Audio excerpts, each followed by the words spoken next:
நாம நம்மளோட வாழ்க்கையில அநேக லெந்து காலங்களை கடந்து வந்திருப்போம். இயேசு நமக்காக சிலுவையில் அறையப்பட்டார், 3ஆம் நாள் உயிர் தெழுந்தார். இதையே நம்ம காலங்காலமா பார்த்துட்டு வரோம். இதோட மைய கருத்து என்னன்னு எப்பவாச்சும் நம்ம சிந்திச்சிருக்கோமா? இயேசு தன்னோட கடைசி நாட்கள்ல 3 யூத விசாரணைகளையும் 3 ரோம விசாரணைகளையும் சந்திச்சாரு.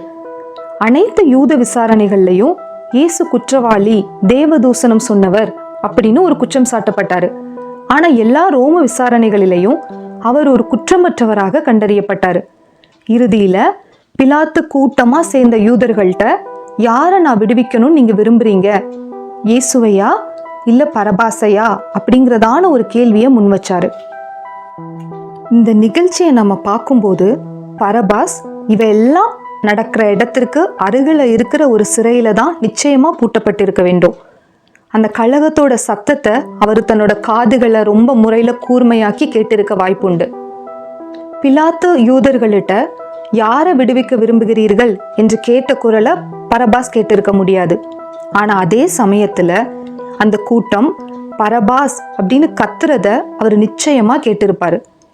பிலாத்து மக்கள்கிட்ட இயேசுவை என்ன செய்ய வேண்டும் என்று விரும்புகிறீர்கள் அப்படிங்கிறத பரபாஸ் கேட்டிருக்க முடியாது.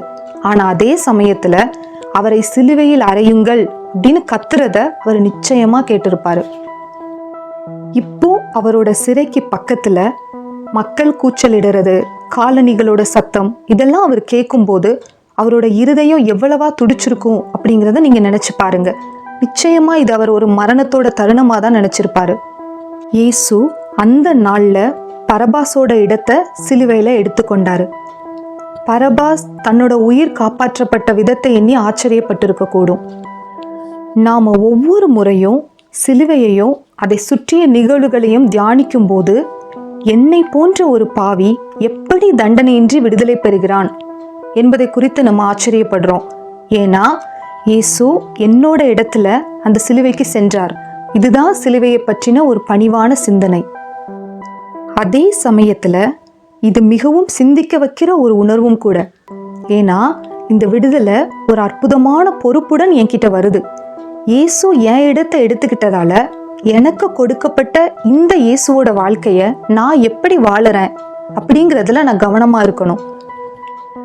நான் மிகுந்த மன்னிப்பை பெற்றிருக்கிறதுனால என்னை துன்புறுத்திய அனைவரையும் நான் மன்னிக்க அழைக்கப்பட்டிருக்கிறேன்.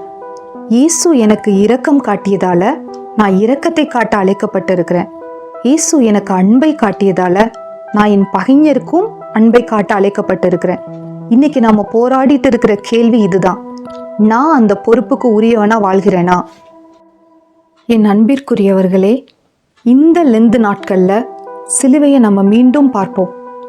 கிறிஸ்து என்னோட இடத்துல எனக்காக மரணம் அடைந்தார் அப்படிங்கிறத நம்ம உணர்ந்து அதற்காக தாழ்மையுடன் நன்றி சொல்லுவோம்.